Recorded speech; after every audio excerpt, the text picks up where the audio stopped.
सीताराम दोस्तों। भाई आज मैं आया हूँ वृंदावन में नीम करौरी बाबा के उस मंदिर में जहाँ उन्होंने अपना शरीर छोड़ा था, या यूं कहें कि जहाँ बाबा का अंतिम संस्कार हुआ था।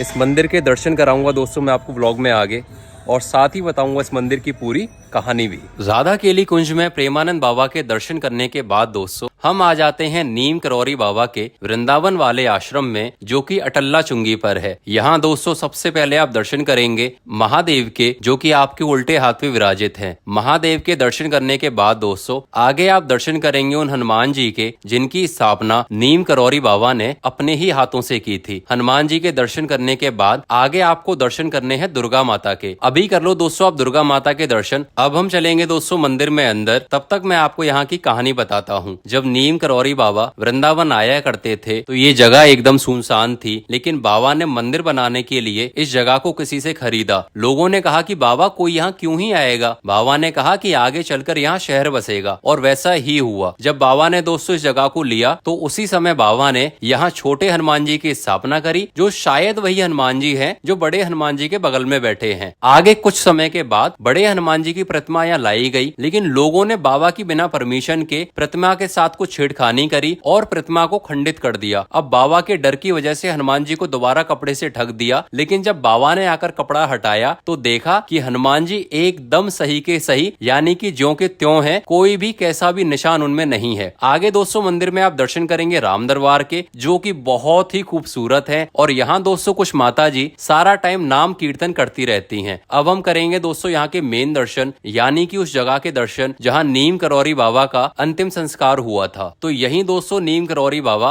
आज भी विराजमान हैं, जो कि आपके सामने ये रहे। नीम करौरी बाबा के बगल में दोस्तों 3 ऐसे कमरे हैं, जहाँ एक कमरे में बाबा की शुरू से लेकर आखिरी तक की सारी यात्रा लिखी हुई है, और बाबा का कम्बल भी रखा है। इसी कमरे के बगल में दोस्तों है ध्यान कक्ष, जहाँ बैठकर आप ध्यान कर सकते हैं। और इसी रूम के बगल में है सिद्धि माँ की कुटिया, यहाँ भी आप दर्शन कर सकते हैं। तो ये थे दोस्तों यहाँ के पूरे दर्शन। दोबारा कर लो आप हनुमान जी और नीम करौरी बाबा के दर्शन। अब मिलेंगे आपसे अगले व्लॉग में नए मंदिर और नई कहानी के साथ। तब तक के लिए नीम करौरी बाबा और हनुमान जी को सीताराम कहना ना भूलें।